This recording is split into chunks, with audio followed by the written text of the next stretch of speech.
Hey everybody, the Respiral here, and welcome back to Shadowrun Returns. Okay, wait, I was going to say, wasn't there a thing on the locker? Oh, yay, I'm a janitor. Hooray! This is the second time we've been a janitor. Don't blow your cover. How hard is that gonna be? I wonder. What if I get asked, like, where were you? Closet. Uh-oh. The supervisor has the look of a stuffer shack manager with delusions that he's on a career track rather than what he is. A disposable dime-a-dozen resource. Hey, there you are. I'm Steve Scott. I'll be your direct supervisor. Sorry I missed you when you first came in, but I only found out that you were starting an hour ago, when you suddenly showed up in the system. Weird glitch or something. Normally we'd watch an orientation trid and walk through our mission statement, but well, it's going to be hard for you on your first day, but you're going to need to clean up some blood. Maybe a lot. Right, I'm a janitor. Whiz. I can handle it, just tell me what to do. You'll have your hands full. There was some sort of break-in last night. Some people were, just get things cleaned up on this floor. And listen, people are going to be on edge today, so try to stay invisible and don't get into any trouble. Otherwise they're going to call me, and I'm going to have to reprimand you, and put a note in your file.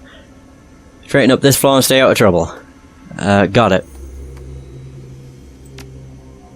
I hope they get whoever did this. Only a fool would attack a Telestrian corporate office and think they can get away with it. Start heading from room to room and clean what needs cleaning. Good luck and welcome to Telestrian. How fun.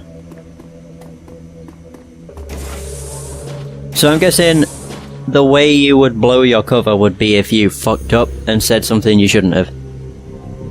Or like, if you chose the wrong dialogue option, basically. Telestrian guard. What can I do for you? Oh, shit. Never mind. I need to get upstairs. My supervisor says there's more cleaning to do. There's more to do. Okay. The top floors may only be accessed with the express authorization of Eric Silverstar, our VP of Security. You can head to the lower floors if your supervisor wants. Okay, well I better get back to it. Okay, well I guess I'll do this first. Okay. Doo-doo-doo. Hey, Telestrian tech worker. Ooh, what is this? Looks like you could get access. Oh, get the access panel off easily, but the Telestrian technician could turn around at any moment. Oh, right, okay. Yo, dude, how do you do? Oh, you actually have a portrait. As a Telestrian tech jockey turns to speak, you will notice. You will notice our panel has been removed from one of the land racks just behind him. Thanks for coming, can you believe it? Silverstar is calling it an intrusion, but I know the aftermath of a shadow run when I see it. Start over in the corner and make sure you don't get any solvents on my server. You never straight dope. Wait, what? If they say it's intrusion, that's good enough for me. He crosses his arms. Do you swallow every line our corp overlord spouts at you? You look smarter than that. Whatever, just get this place cleaned up and get out. Gotta watch what you say around here. Last month I got docked a vacation day for complaining about our uniforms. He lets out a big sigh while shaking his head in agreement. I get it. Silverstar was already in here hounding me like a Matrix tech could have stopped a decking intrusion. Now I've got to execute a full diagnostic on the Lanrex before he comes back for his security report. He told me this would be a good opportunity to demonstrate the Telestrian corporate value of efficiency.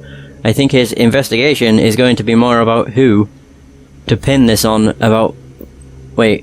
is going to be more about who to pin this on than about finding answers. Do you think you could duck out for a smoke or something? It would be easier if I didn't have to clean around you. Oh, sorry, yeah, no problem. Just another day in paradise, right? Yeah! That was simple. So now I've gotten him out the room, I can actually mess around with the access panel. Remove the access panel from the panel and place a comlink chip. The access panel comes off with a quiet pop and you place a chip inside. Yes! I can also do this. It's like, the open panel is a rat's nest of cable, cables, and half disassembled hardware. Some of it is loose. Take some of the LAN parts. We got Matrix LAN parts! Right, well there's that, I suppose. Okay. That's what it says. Is there anybody in here? No, there's nothing in here. Ah! There is a lot of blood though, I will admit. I don't even know where the hell that guy went to. Oh, there's another one. The filthy guard is looking into an open vent. He's clearly not enjoying the idea of climbing back into the duct. Sorry, I tracked that Drek all over the floor. He shakes his head. Man, I can't believe what happened to the Night Watch. From what I can tell, it looks like our guys got hit pretty hard. He shakes his head. Yeah, they chewed through those guys pretty good. Must have been pros. Look, I know it's shoot before all around here, but I just want to get things cleaned up. Yeah, must have been. Can you clear out now? I got a job to do. So, do you think you're done climbing in the vents, Chummer? I need to get this room done before I get in trouble. If anyone asks you, saw me in there, okay? Okay. Are they both gonna leave? The two men are staring into the vent and shaking their heads. Look, Raul, I know and you know that there's nothing in the vent, but when I told that to Silverstar, he accused me of not wanting to crawl in there.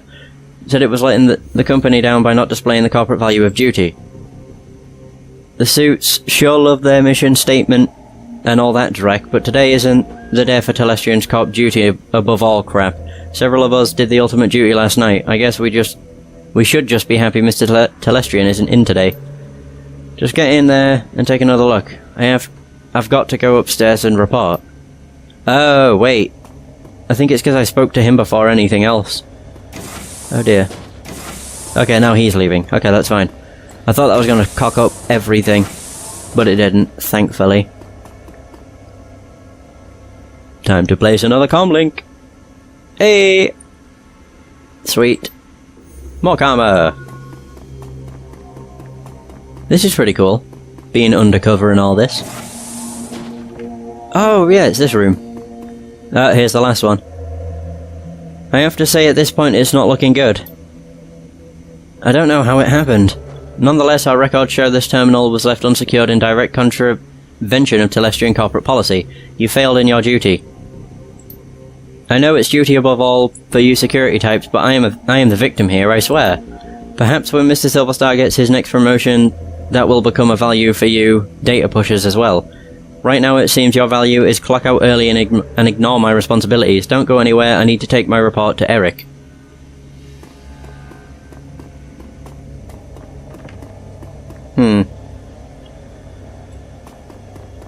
Right, so he's the last guy I need to get to move. The wage slave is on edge. On the edge. He's staring vacantly at his terminal with his hands to his face and his fingers twitching nervously. What do you want? Can't you see I'm busy? Looks like you're in some real trouble, Chummer. Buzz, unless you can clean up a shattered career, leave me alone. I came across some items that might help you out. He shakes his head. I doubt it. You know the guy who said life isn't fair? He was talking about me. I hear ya. Wait, me too. I used to be in accounting a few floors up. A few too many drinks at the Christmas party and look at me now. I mean, I didn't want this to happen. I mean, hell, who would? Security's bullying you, but I could make it look like your terminal was tampered with and no one would be wiser. You're right, there is no reason I should let security push me around. He steals himself. Just do it quick. Oh, here we go. You place the cables and data chips around the terminal's casing. There you go. Thanks so much, I won't forget this when your review comes up. Hey, no problem, sir, just glad I could help. Would you mind clearing out of here for a while? There's a lot to do. You bet, just remember to keep this just between us. Okay. Nice. And then I'll come back in with my crew, and they'll be like, it's you! Alright, there we go, done. Yep, remove the access panel, and boom.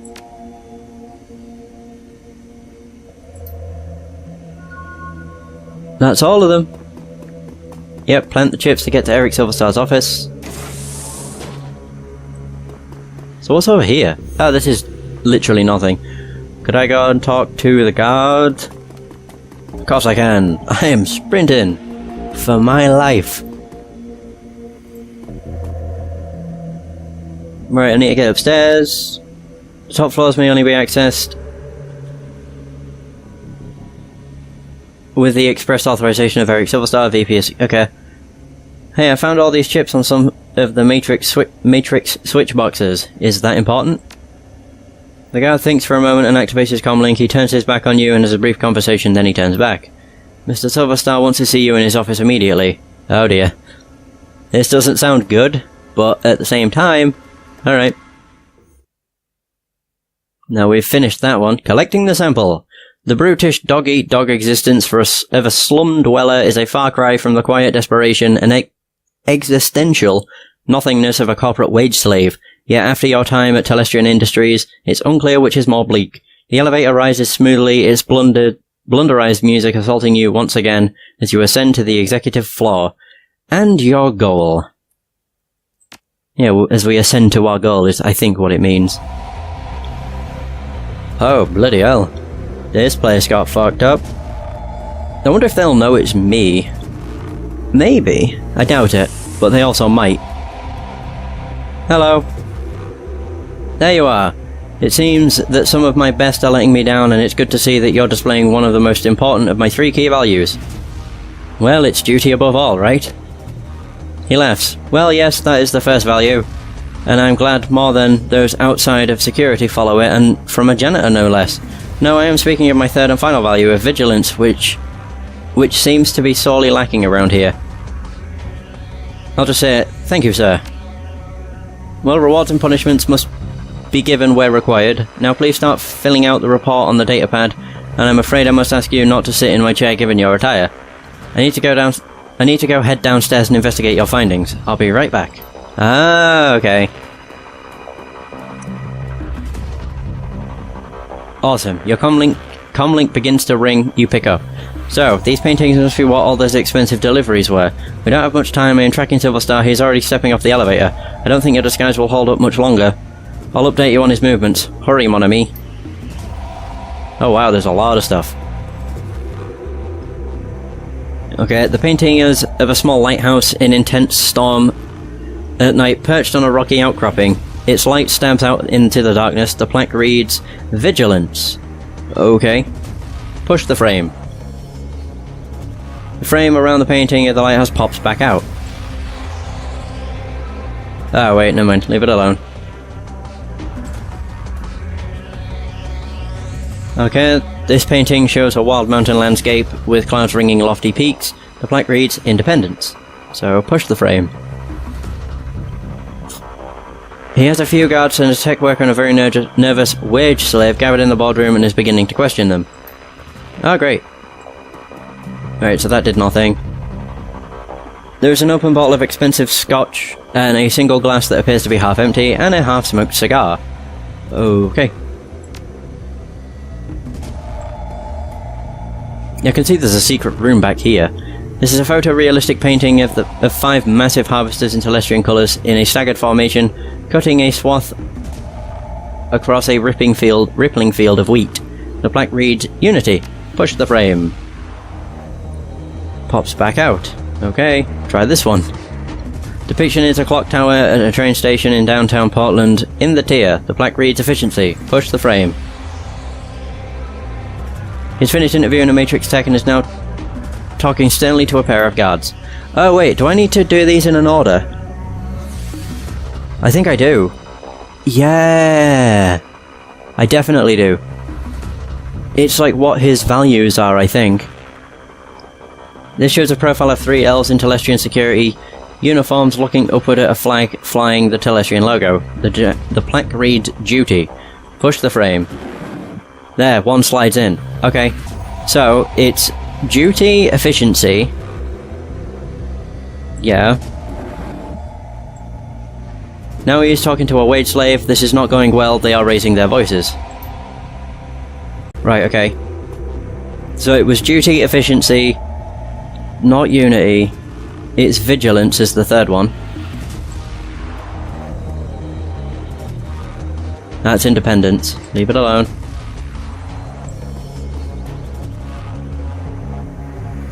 Vigilance. That opened it up. Oh, I can't do anything else. Okay, good. Good. Oh, here we go. There's a safe that has a large DNA scanner on the front, most likely keyed to Mr. Silverstar. Oh, great. Oh wait, DNA. There's a half-smoked cigar.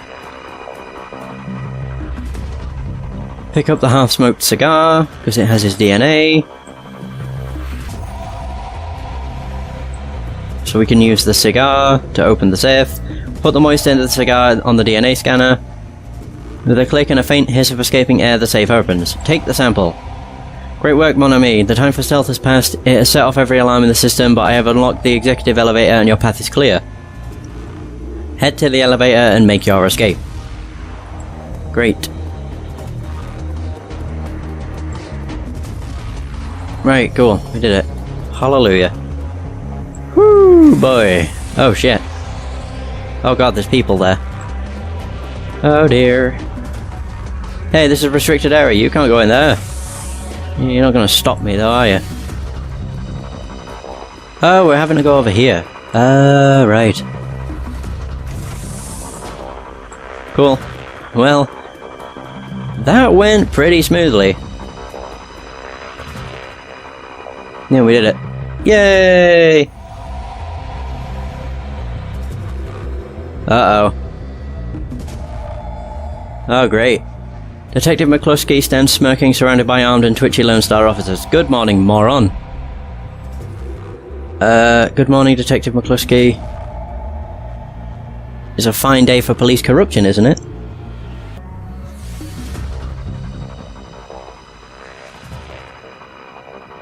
Okay, sorry about that. I didn't realise there was I heard a knock at the door and I was like, oh dear, that might be a delivery. So, I just paused the recording and went to get it. Either way, good morning, Detective McCluskey. It's a fine day for police corruption, isn't it? The smirk broadens. That's right, dummy, keep flapping your jaw. That sort of thing will be perfect for where you're going. Mr. Telestrian wants to meet you in person. He wants to chat about last night's fun and games. You can come along quietly, or you can meet him in a body bag. Come on, Drek for brains. Make the wrong choice. He smells wolfishly. Ooh. I'm going, but one day you and I are gonna go round and round. McCluskey. I'm counting on it, asshat. What a dick. Well, there's that, I suppose. No! The estate.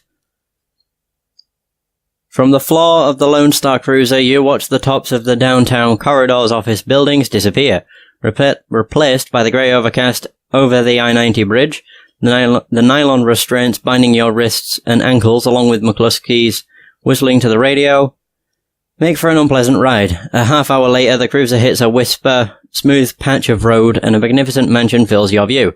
Its design a blend of old world finery and elvish grace. The car pulls to an abrupt halt, and you're dragged onto the driveway where McCluskey pulls a nasty-looking knife and cuts your bonds. You look up and see you're surrounded by a squad of the green-clad ghosts, Special Forces troops from Tartangaya. Massaging the feeling back into your numb extremities, you prepare to meet the man himself, James Telestrian III. Ooh. Okay, there's a bunch of people here. Holy crap. Oh, I can talk to McCluskey. He smirks. Want some advice, moron? Of course you don't. You're a Shadowrunner and you live by your own rules, don't you? I suggest you keep your smart-ass remarks to yourself this time, human. Mr. Telestrian isn't some street meat you can impress or intimidate. He's the brains behind the throne of Tangaya, and one of the richest men in Seattle. And he holds your leash, right, McCluskey? You his lapdog? Lapdog? His eyes say I'd love to kill you now, but his mouth continues its smirk. I got one of the richest and most powerful men in the Pacific Northwest taking care of me, dumbass. What do you got? Indigestion. You're dumber than I thought. Enjoy your chat, I'll dispose of your body later. Oh, so he's on Telestrian's payroll. Oh, Mr. Quoth. The fuzzy elf with the air of a Victorian butler studies you before he speaks. He doesn't like what he sees. Mr. Telestrian is expecting you. You will find him in his office. You his butler? I should have said thank you, Jeeves. I am Mr. Quoth, his head of household. Mr. Lestrian is waiting for you in his office. He is not one to be kept waiting. Yeah, we'll see about that. Bye, dickbag. This is a nice place. Woo boy, who are you? Algernon.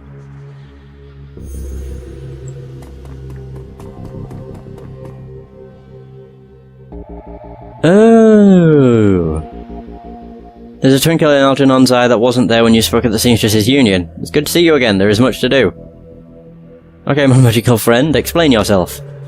No, I do not explain. I provide a service. Seek me out after you have spoken to James Celestria and perhaps I can be of service again. Okay. I wanted to go up the stairs, but I can't.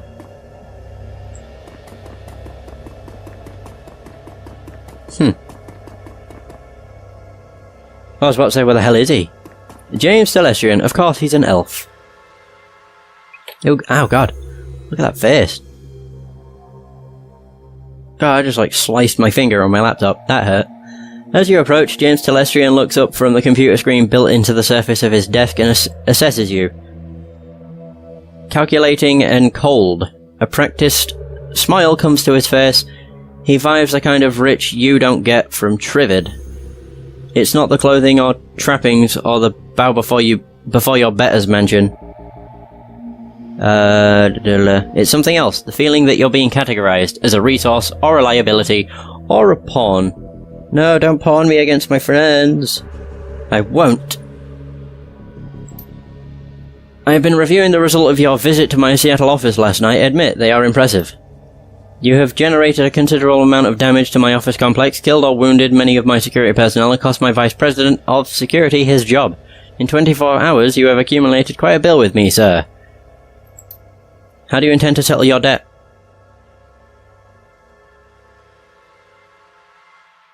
Oh. Would you take a check? I understand humour. I do not appreciate it, but I understand its uses. Yours was not a good use of humour, however. It neither charmed me, disarmed the tension, nor infuriated me to the point of providing you with a quick death. Before you attempt any more of your lowbrow monkey shines, I will lay out your tactical situation. You have one piece of information which you might use as a bargaining chip in the little time you have left to live. Why you took what you took. I'm interested to know why you and your team of criminals fought your way through my security teams up to my private office to access the Matrix and uncover the location of a simple research project. The most protected item is usually the most valuable. I took the Aegis sample to kill giant insect spirits. I found your bluntness somehow refreshing. He touches a button on his desk. Mr. Quoth, please ask my daughter to join us. Oh, wow, it's her. The young pretty elf has dark circles under her eyes and a haunted expression on her face. She recognizes you instantly. It's you! You're the man who helped me escape from the Universal Brotherhood. How did you get here? Celestian cuts in quickly. Thank you, Marie-Louise. You have confirmed the identity of your rescuer and given me a reason to forgive him for his trespasses against me. She looks hungry for your help. I'm glad you're here. You did well back there. Without you, we'd all be dead.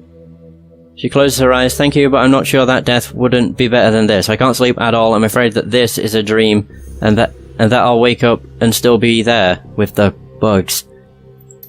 You can relax, Mary-Louise. You are safe. It is over.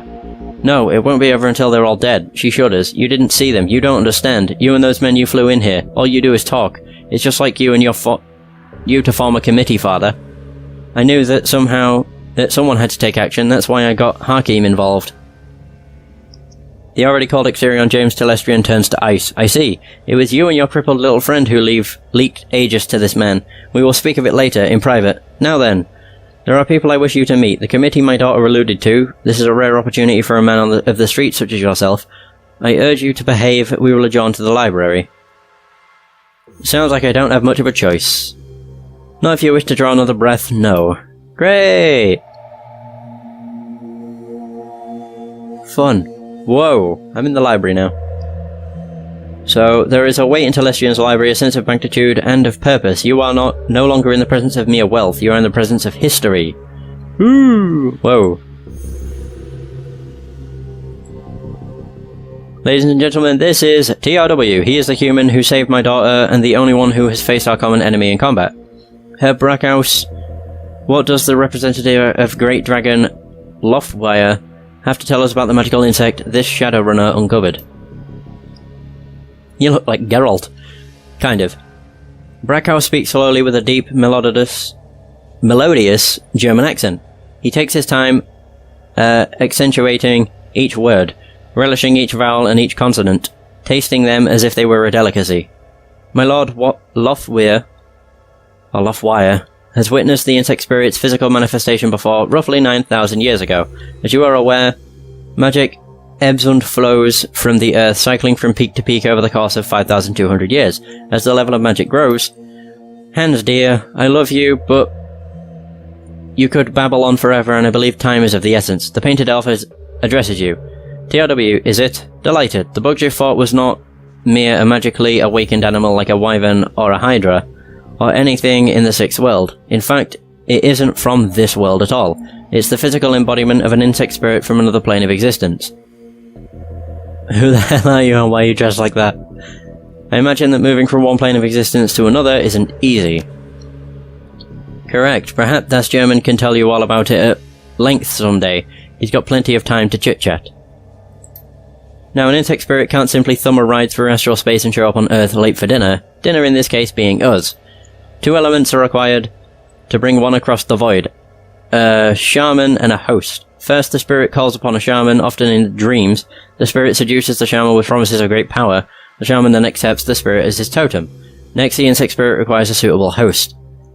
The best candidates are the disaffected and the disenfranchised. In short, the weak-willed. Their minds are the most susceptible to suggestion, which is helpful in making the transformation. As you may imagine, these are the sort of people easily attracted to a cult, such as the Universal Brotherhood. Finally, by performing what has to be a truly disgusting ritual, the shaman, whatever, serving the insect totem implants the spirit into the host, willingly or not. Then, it's feeding time. Harley Quinn is correct. The insect spirit will then slowly consume its host while transforming it into the spirit's own insectoid body, thus manifesting itself fully on this plane. What's this have to do with a great dragon and an elf who likes cosmetics? Funny kid, but it's no laughing matter. This is bigger than hunting down an insect shaman and putting a few 9mm rounds into a bug. The initial bug prepares a nest for the summoning of a queen. Once the nest has its queen, she literally explodes with newly manifested insect spirits. They swarm out of the nest, feasting on all flesh they can find and implanting more insect spirits into the fresh corpses, again and again and again. The room falls silent as they all consider the scenario. Faces grim. Telestrian breaks the silence. This is not an infestation, it is an invasion. My Lord Lothwire knew this day would come, but he did not know precisely where or when or where. Your rescue of Mr. Telestrian's daughter has exposed the existence of an insect spirit for the first time in this cycle of the world. And why don't you just fire a cruise missile at the Brotherhood and call it a day?